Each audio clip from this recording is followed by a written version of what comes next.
Panyam MLA Gowru చరిత YCP రాష్ట్ర ప్రధాన కార్యదర్శిగా ఉన్న ఆమె భర్త గౌరు వెంకట్రెడ్డి టీడీపీలో చేరడం ఖాయమైంది.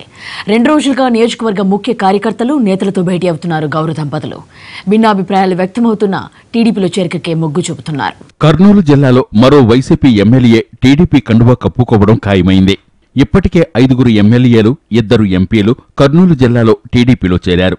తాజాగా పాణ్యం ఎమ్మెల్యే గౌరు చరిత భర్త గౌరు వెంకట్రెడ్డి వైసీపీతో తెగదెంపులు చేసుకుని సైకిల్ ఎక్కేందుకు రెడీ అవుతున్నారు. పాణ్యం టిక్కెట్ విషయంలో జగన్తో విభేదించి గౌరు చరిత దంపతులు పార్టీ వీడాలనే నిర్ణయానికొచ్చారు. గౌరు చరిత 2004లో నందికొట్కూరు నుంచి కాంగ్రెస్ ఎమ్మెల్యేగా, 2014లో పాణ్యం నుంచి వైసీపీ ఎమ్మెల్యేగా గెలిచారు. అయితే పార్టీలో చేరిన మాజీ ఎమ్మెల్యే కాటసాని రాంభూపాల్ రెడ్డికే ఈసారి టిక్కెట్ ఖరారు చేసింది వైసీపీ నాయకత్వం. గౌరు చరిత కుటుంబానికి వైఎస్ కుటుంబానికి 2 దశాబ్దాలు పైగా సాన్నిహిత్యం ఉంది.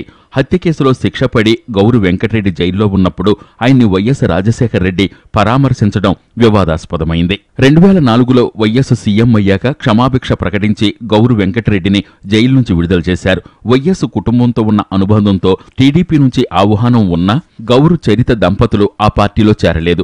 అయితే ఈసారి పాణ్యం టిక్కెట్ గౌరు చరితకు ఇవ్వలేమని చెప్పేసిన వైసీపీ నాయకత్వం కాటసాని రాంభూపాల్ రెడ్డిని తెరపైకి తెచ్చింది. గౌరు దంపతులకు ఎమ్మెల్సీ పదవి ఆఫర్ చేశారు జగన్. వైసీపీ అధినేత నిర్ణయాన్ని తీవ్రంగా వ్యతిరేకించిన గౌరు దంపతులు పార్టీ వీడాలనే నిర్ణయానికొచ్చారు. మార్చి మొదటి వారంలో చంద్రబాబు సమక్షంలో టీడీపీలో చేరే అవకాశాలున్నాయని అంటున్నారు. గౌరు చరిత దంపతులు టీడీపీలో చేరడానికి సిద్ధం కావడంతో నంద్యాల టీడీపీ ఎంపీ టిక్కెట్ శివానందరెడ్డికే దాదాపు ఖరారైనట్టే. శివానందరెడ్డి 2014 ఎన్నికల తర్వాత వైసీపీని వీడి టీడీపీలో చేరారు. జడ్పీ చైర్మన్ స్థానంతో పాటు Nandikotkur municipal chairman, KDCC bank chairman స్థానం టీడీపీకే దక్కడంలో కీలకంగా వ్యవహరించారు. ఆయన నందికొట్కూరు నియోజకవర్గం టీడీపీ ఇన్ఛార్జిగా నియమించింది అధిష్టానం.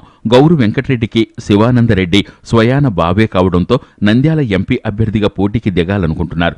మాజీ ఎమ్మెల్యే బిజ్జం పార్థసారథితో పాటు మరికొందరు టీడీపీ టిక్కెట్ కోసం ప్రయత్నిస్తున్న నందికొట్కూరు, పాణ్యం నియోజకవర్గాల్లో గౌరు వర్గం బలంగా ఉండడంతో శివానందరెడ్డి వైపే మొగ్గు చూపుతోంది టీడీపీ అధినాయకత్వం. గౌరు చరిత దంపతులు టీడీపీలో చేరితే పాణ్యం టిక్కెట్తో పాటు నంద్యాల ఎంపీ టిక్కెట్ ఆ కుటుంబానికే దాదాపు ఖాయమైంది.